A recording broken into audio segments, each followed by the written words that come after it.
Assalamualaikum warahmatullahi wabarakatuh. Halo anak-anak, selamat pagi. Hari ini Teacher Rosi akan membahas tentang soal yang sudah kalian kerjakan, yaitu review tema 3 yang subtema 2 dan subtema 3. Nah, subtema 2 ini keberagaman makhluk hidup di lingkunganku, dan subtema 3-nya ayo cintai lingkungan. Langsung saja PPKN yang subtema 2 nomor 1 ya. Hewan yang sudah jarang dijumpai keberadaannya itu disebut dengan hewan langka. Kemudian nomor 2, sesuatu yang mutlak menjadi milik kita dan penggunaannya tergantung pada diri sendiri itu disebut dengan hak ya. Kemudian nomor 3, hewan-hewan di bawah ini yang sudah mulai langka adalah cendrawasih. Nah, nomor 4, berikut ini cara menjaga kelestarian hewan adalah dengan cara berburu hewan namun sesuai dengan ketentuan yang ada, tidak boleh semena-mena. Itu ya yang bagian A. Nomor 5, melestarikan hewan merupakan tanggung jawab semua masyarakat, bagian yang B. Kemudian nomor 6, tujuan melakukan wawancara adalah memperoleh informasi, bagian yang C. Nomor 7, orang yang mempunyai pengetahuan lebih mengenai informasi yang dibutuhkan itu disebut dengan narasumber, bagian yang B. Kemudian nomor 8, dibaliknya ya soalnya, orang yang melakukan wawancara itu disebut dengan pewawancara. Nah, orang yang melakukan wawancara itu pewawancara. Kalau yang dimintai informasi namanya adalah narasumber. Kemudian nomor 9, hasil wawancara dapat disajikan dengan dalam sebuah laporan hasil wawancara. Kemudian nomor 10, sikap kita yang seharusnya dilakukan saat melakukan wawancara adalah memperhatikan dan memberi respon baik, bagian yang C. Sekarang nomor 11, IPA. Berikut yang termasuk sumber daya alam hayati, berarti yang hidup. Contohnya adalah hewan. Ini hayati itu maksudnya hidup. Kemudian nomor 12, berikut ini yang termasuk sumber daya alam non-hayati. Nah, yang diminta non-hayati, tapi di sini ada kata-kata kecuali, berarti sebaliknya, yang hayati ya, berarti yang D jawabannya adalah hewan. Nomor 13, kita kembali ke lembar yang pertama.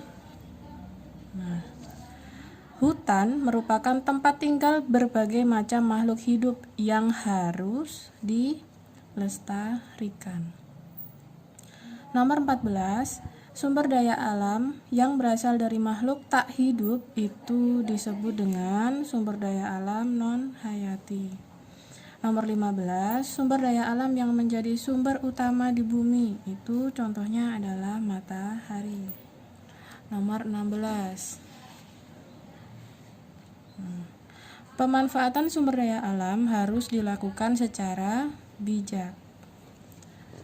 Jadi tidak boleh seenaknya. Nomor 17, ikan lele itu merupakan jenis ikan yang hidup di air tawar. Nomor 18, genangan air alami yang sangat luas dan dikelilingi oleh daratan itu disebut dengan danau. Nomor 19, aliran air besar alami yang mengalir dari daerah hulu ke hilir itu disebut dengan sungai. Nomor 20, hewan yang kulitnya untuk bahan baku pakaian atau tas adalah buaya. Kemudian nomor 21, sebelum menempelkan bahan, sebaiknya membuat sketsa terlebih dahulu pada bidang gambar. Nomor 22, mengapresiasi itu berarti menilai. Kemudian nomor 23, komentar yang diberikan untuk sebuah karya seni sebaiknya bersifat positif. Nomor 24, salah satu wujud apresiasi karya seni adalah dengan cara memuji. Menempel dilakukan dengan menggunakan lem. Nomor 25. Nah, sekarang subtema 3 nomor 26. Menjaga dan membersihkan lingkungan merupakan tanggung jawab semua orang. Bagian yang B. Nomor 27, pemanfaatan sumber daya alam itu harus hemat. D. 28, sumber daya alam yang dapat diperbarui adalah contohnya di situ tumbuhan dapat diperbarui, yang lainnya tidak dapat diperbarui ya, minyak bumi, batu bara, gas alam. Nomor 29, penebangan hutan secara besar-besaran adalah perbuatan yang buruk atau tercela atau tidak baik. Nomor 30, ada di baliknya. Nah, minyak bumi adalah sumber daya alam yang tak terbarukan atau tidak dapat diperbarui. Nomor 31, bahasa Indonesia. Kata-kata yang diucapkan narasumber hendaknya ditulis secara apa adanya, tidak boleh ditambahin dan tidak boleh dikurangi. Nomor 32, sebelum melakukan wawancara, sebaiknya pewawancara itu menyiapkan apa? Yaitu menyiapkan daftar pertanyaan untuk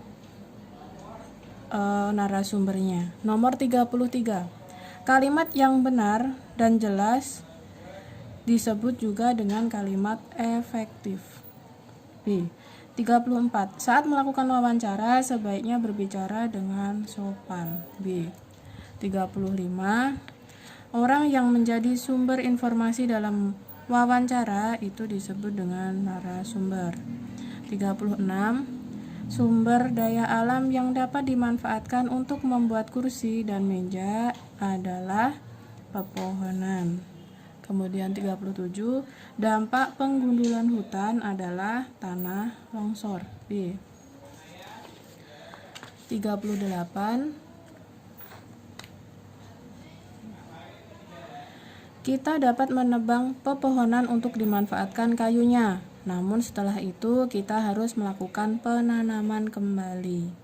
39, bahan yang tidak dapat didaur ulang kembali adalah plastik.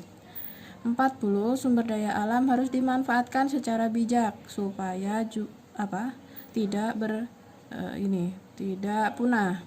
Nah, tetap utuh, tidak mungkin, tidak berkurang, tidak mungkin karena digunakan, jumlahnya bertambah karena digunakan, tidak mungkin. Jadi biar tidak punah harus bijak. 41, nelayan tidak diperbolehkan menangkap ikan dengan menggunakan zat kimia karena dapat merusak biota laut.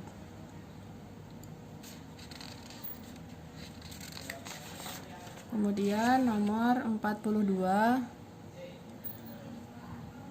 pohon yang dapat dimanfaatkan getahnya adalah pohon damar. Kemudian nomor 43, salah satu cara yang dapat dilakukan untuk melestarikan hewan konsumsi adalah, hewan konsumsi itu maksudnya adalah hewan yang biasanya kita konsumsi seperti ayam, bebek, kambing, sapi, seperti itu. Salah satu cara yang dapat dilakukan untuk melestarikan adalah membudidayakannya. 44, tumbuhan yang dimanfaatkan untuk kesehatan itu disebut dengan tumbuhan obat atau tanaman obat. 45, tempat hidup asli harimau adalah di hutan.